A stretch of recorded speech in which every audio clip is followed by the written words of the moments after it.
1 Samuel chapter 15. Samuel said to Saul, I am the one the Lord sent to anoint you king over his people Israel. So listen now to the message from the Lord. This is what the Lord Almighty says.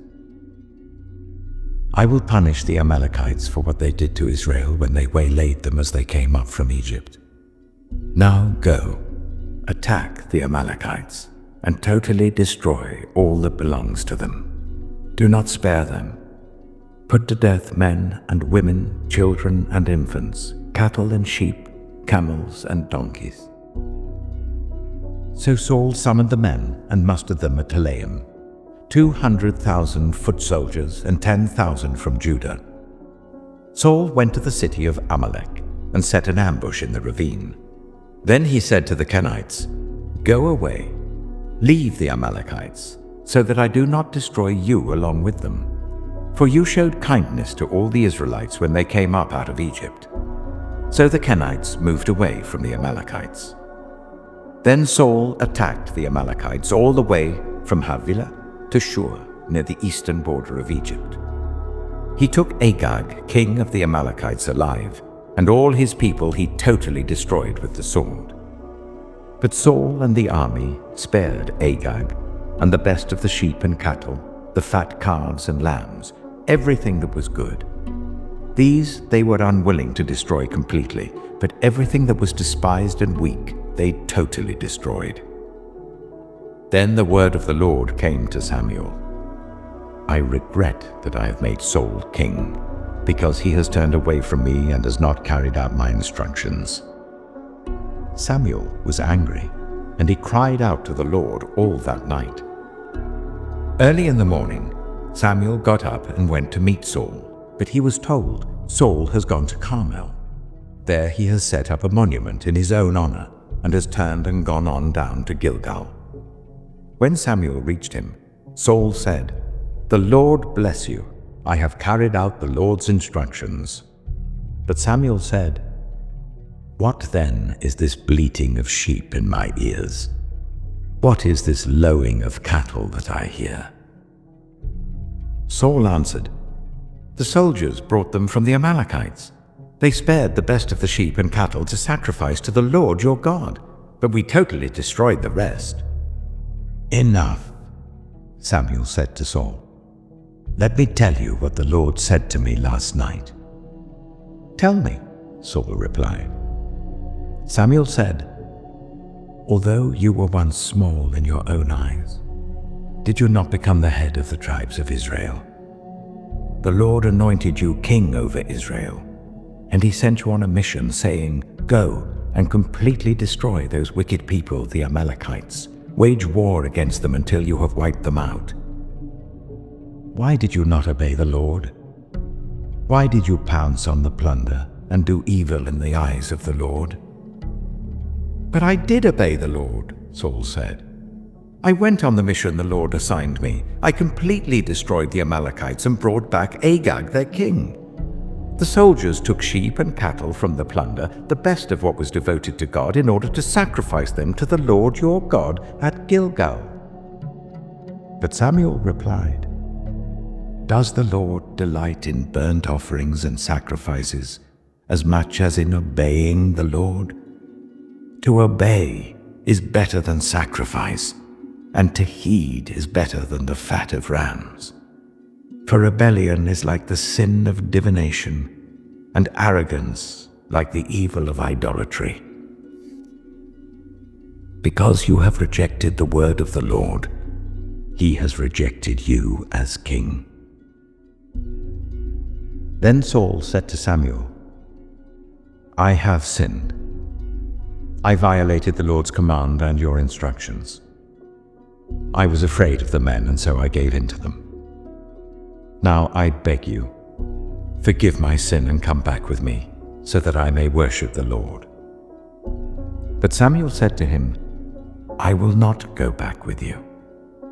You have rejected the word of the Lord, and the Lord has rejected you as king over Israel. As Samuel turned to leave, Saul caught hold of the hem of his robe, and it tore. Samuel said to him, "The Lord has torn the kingdom of Israel from you today and has given it to one of your neighbors, to one better than you. He who is the glory of Israel does not lie or change his mind, for he is not a human being that he should change his mind." Saul replied, "I have sinned, but please honor me before the elders of my people and before Israel. Come back with me so that I may worship the Lord your God." So Samuel went back with Saul, and Saul worshipped the Lord. Then Samuel said, "Bring me Agag, king of the Amalekites." Agag came to him in chains, and he thought, "Surely the bitterness of death is past." But Samuel said, "As your sword has made women childless, so will your mother be childless among women." And Samuel put Agag to death before the Lord at Gilgal. Then Samuel left for Ramah, but Saul went up to his home in Gibeah of Saul. Until the day Samuel died, he did not go to see Saul again, though Samuel mourned for him. And the Lord regretted that he had made Saul king over Israel. 1 Samuel chapter 16. The Lord said to Samuel, "How long will you mourn for Saul, since I have rejected him as king over Israel? Fill your horn with oil and be on your way. I am sending you to Jesse of Bethlehem. I have chosen one of his sons to be king." But Samuel said, "How can I go? If Saul hears about it, he will kill me." The Lord said, "Take a heifer with you and say, 'I have come to sacrifice to the Lord.' Invite Jesse to the sacrifice, and I will show you what to do. You are to anoint for me the one I indicate." Samuel did what the Lord said. When he arrived at Bethlehem, the elders of the town trembled when they met him. They asked, "Do you come in peace?" Samuel replied, "Yes, in peace. I have come to sacrifice to the Lord. Consecrate yourselves and come to the sacrifice with me." Then he consecrated Jesse and his sons and invited them to the sacrifice. When they arrived, Samuel saw Eliab and thought, "Surely the Lord's anointed stands here before the Lord." But the Lord said to Samuel, "Do not consider his appearance or his height, for I have rejected him. The Lord does not look at the things people look at. People look at the outward appearance, but the Lord looks at the heart." Then Jesse called Abinadab and made him pass in front of Samuel. But Samuel said, "The Lord has not chosen this one either." Jesse then made Shammah pass by, but Samuel said, "Nor has the Lord chosen this one." Jesse made 7 of his sons pass before Samuel, but Samuel said to him, "The Lord has not chosen these." So he asked Jesse, "Are these all the sons you have?" "There is still the youngest," Jesse answered. "He's tending the sheep."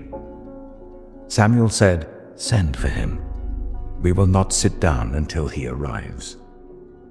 So he sent for him and had him brought in.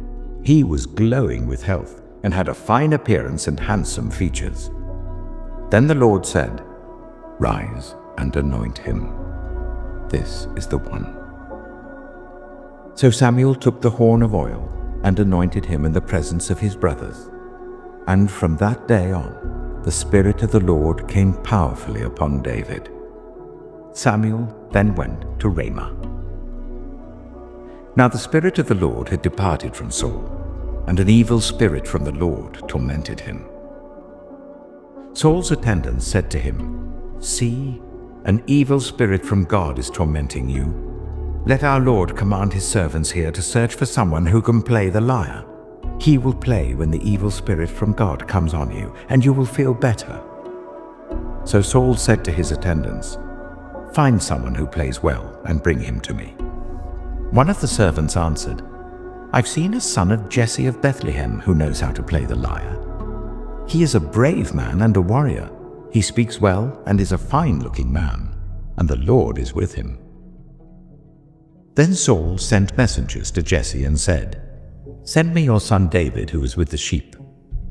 So Jesse took a donkey loaded with bread, a skin of wine, and a young goat, and sent them with his son David to Saul. David came to Saul and entered his service. Saul liked him very much, and David became one of his armor-bearers. Then Saul sent word to Jesse, saying, "Allow David to remain in my service, for I am pleased with him." Whenever the Spirit from God came on Saul, David would take up his lyre and play. Then relief would come to Saul. He would feel better, and the evil spirit would leave him. 1 Samuel chapter 17. Now the Philistines gathered their forces for war and assembled at Sokoth in Judah. They pitched camp at Ephes-dammim, between Sokoth and Azekah. Saul and the Israelites assembled and camped in the valley of Elah, and drew up their battle line to meet the Philistines. The Philistines occupied one hill, and the Israelites another, with the valley between them. A champion named Goliath, who was from Gath, came out of the Philistine camp. His height was 6 cubits and a span. He had a bronze helmet on his head, and wore a coat of scale armor of bronze weighing 5,000 shekels. On his legs he wore bronze greaves, and a bronze javelin was slung on his back. His spear shaft was like a weaver's rod, and its iron point weighed 600 shekels. His shield-bearer went ahead of him.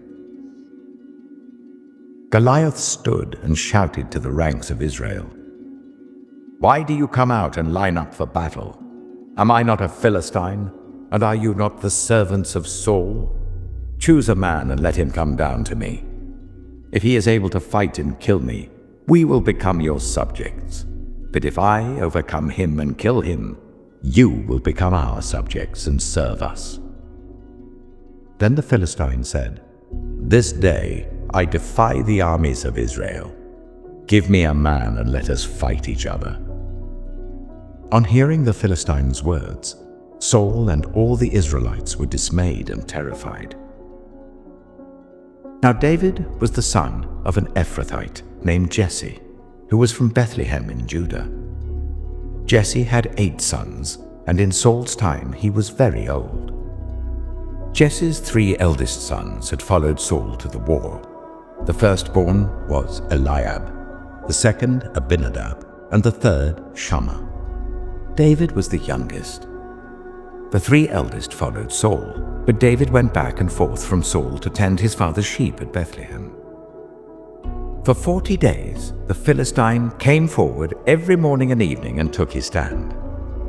Now Jesse said to his son David, "Take this ephah of roasted grain and these 10 loaves of bread for your brothers and hurry to their camp. Take along these 10 cheeses to the commander of their unit. See how your brothers are and bring back some assurance from them. They are with Saul and all the men of Israel in the valley of Elah, fighting against the Philistines."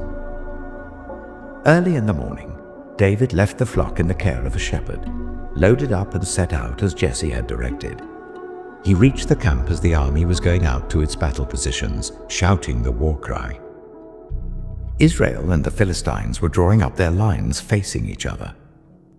David left his things with the keeper of supplies, ran to the battle lines, and asked his brothers how they were. As he was talking with them, Goliath, the Philistine champion from Gath, stepped out from his lines and shouted his usual defiance, and David heard it. Whenever the Israelites saw the man, they all fled from him in great fear. Now the Israelites had been saying, "Do you see how this man keeps coming out? He comes out to defy Israel. The king will give great wealth to the man who kills him. He will also give him his daughter in marriage, and will exempt his family from taxes in Israel." David asked the men standing near him, "What will be done for the man who kills this Philistine and removes this disgrace from Israel? Who is this uncircumcised Philistine that he should defy the armies of the living God?" They repeated to him what they had been saying, and told him, "This is what will be done for the man who kills him."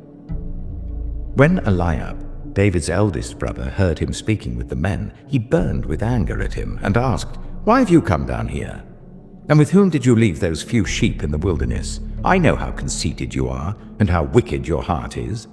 You came down only to watch the battle." "Now what have I done?" said David. "Can't I even speak?" He then turned away to someone else and brought up the same matter, and the men answered him as before. What David said was overheard and reported to Saul, and Saul sent for him. David said to Saul, "Let no one lose heart on account of this Philistine. Your servant will go and fight him." Saul replied, "You are not able to go out against this Philistine and fight him. You're only a young man, and he has been a warrior from his youth." But David said to Saul, "Your servant has been keeping his father's sheep. When a lion or a bear came and carried off a sheep from the flock, I went after it, struck it, and rescued the sheep from its mouth. When it turned on me, I seized it by its hair, struck it, and killed it. Your servant has killed both the lion and the bear. This uncircumcised Philistine will be like one of them, because he has defied the armies of the living God. The Lord who rescued me from the paw of the lion and the paw of the bear will rescue me from the hand of this Philistine." Saul said to David, "Go, and the Lord be with you." Then Saul dressed David in his own tunic. He put a coat of armor on him and a bronze helmet on his head. David fastened on his sword over the tunic and tried walking around because he was not used to them. "I cannot go in these," he said to Saul, "because I'm not used to them." So he took them off. Then he took his staff in his hand, chose 5 smooth stones from the stream, put them in the pouch of his shepherd's bag, and with his sling in his hand, approached the Philistine. Meanwhile, the Philistine, with his shield-bearer in front of him, kept coming closer to David. He looked David over and saw that he was little more than a boy, glowing with health and handsome, and he despised him. He said to David, "Am I a dog that you come at me with sticks?" And the Philistine cursed David by his gods. "Come here," he said, "and I'll give your flesh to the birds and the wild animals." David said to the Philistine, "You come against me with sword and spear and javelin, but I come against you in the name of the Lord Almighty, the God of the armies of Israel, whom you have defied. This day the Lord will deliver you into my hands, and I'll strike you down and cut off your head. This very day I will give the carcasses of the Philistine army to the birds and the wild animals, and the whole world will know that there is a God in Israel. All those gathered here will know that it is not by sword or spear that the Lord saves, for the battle is the Lord's, and he will give all of you into our hands." As the Philistine moved closer to attack him, David ran quickly towards the battle line to meet him. Reaching into his bag and taking out a stone, he slung it and struck the Philistine on the forehead. The stone sank into his forehead, and he fell face down on the ground. So David triumphed over the Philistine with a sling and a stone. Without a sword in his hand, he struck down the Philistine and killed him. David ran and stood over him. He took hold of the Philistine's sword and drew it from the sheath. After he killed him, he cut off his head with the sword. When the Philistines saw that their hero was dead, they turned and ran. Then the men of Israel and Judah surged forward with a shout and pursued the Philistines to the entrance of Gath and to the gates of Ekron. Their dead was strewn along the Shearaim road to Gath and Ekron. When the Israelites returned from chasing the Philistines, they plundered their camp. David took the Philistine's head and brought it to Jerusalem. He put the Philistines' weapons in his own tent. As Saul watched David going out to meet the Philistine, he said to Abner, commander of the army, "Abner, whose son is that young man?" Abner replied, "As surely as you live, your majesty, I don't know." The king said, "Find out whose son this young man is." As soon as David returned from killing the Philistine, Abner took him and brought him before Saul, with David still holding the Philistine's head. "Whose son are you, young man?" Saul asked him. David said, "I am the son of your servant Jesse of Bethlehem." 1 Samuel chapter 18. After David had finished talking with Saul, Jonathan became one in spirit with David, and he loved him as himself. From that day, Saul kept David with him and did not let him return home to his family. And Jonathan made a covenant with David because he loved him as himself. Jonathan took off the robe he was wearing and gave it to David, along with his tunic and even his sword, his bow, and his belt. Whatever mission Saul sent him on, David was so successful that Saul gave him a high rank in the army. This pleased all the troops and Saul's officers as well. When the men were returning home after David had killed the Philistine, the women came out from all the towns of Israel to meet King Saul, with singing and dancing, with joyful songs, with tambourines and lyres. As they danced, they sang, "Saul has slain his thousands, and David his tens of thousands." Saul was very angry. This refrain displeased him greatly. "They have credited David with tens of thousands," he thought, "but me with only thousands. What more can he get but the kingdom?" And from that time on, Saul kept a close eye on David. The next day, an evil spirit from God came forcefully on Saul. He was prophesying in his house while David was playing the lyre, as he usually did.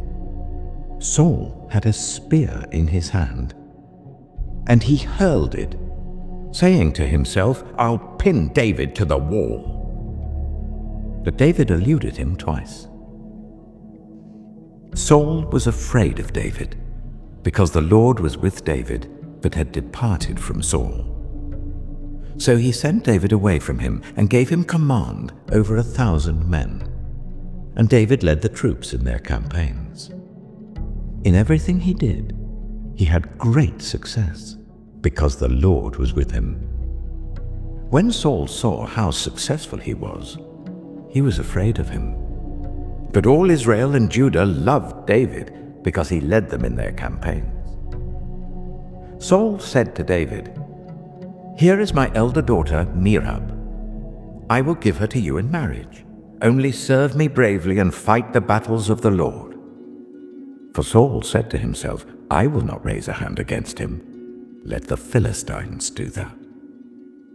But David said to Saul, "Who am I, and what is my family or my clan in Israel, that I should become the king's son-in-law?"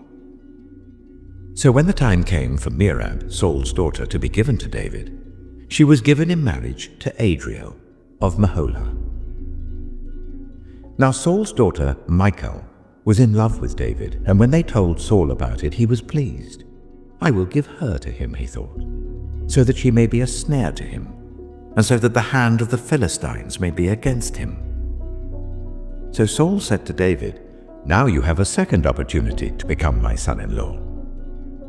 Then Saul ordered his attendants, "Speak to David privately and say, 'Look, the king likes you, and his attendants all love you. Now become his son-in-law.'" They repeated these words to David, but David said, "Do you think it is a small matter to become the king's son-in-law? I'm only a poor man and little known." When Saul's servants told him what David had said, Saul replied, "Say to David, 'The king wants no other price for the bride than 100 Philistine foreskins to take revenge on his enemies.'" Saul's plan was for David to fall by the hands of the Philistines. When the attendants told David these things, he was pleased to become the king's son-in-law. So before the allotted time elapsed, David took his men with him and went out and killed 200 Philistines and brought back their foreskins. They counted out the full number to the king so that David might become the king's son-in-law. Then Saul gave him his daughter Michal in marriage. When Saul realized that the Lord was with David and that his daughter Michal loved David, Saul became still more afraid of him, and he remained his enemy for the rest of his days. The Philistine commanders continued to go out to battle, and as often as they did, David met with more success than the rest of Saul's officers, and his name became well known.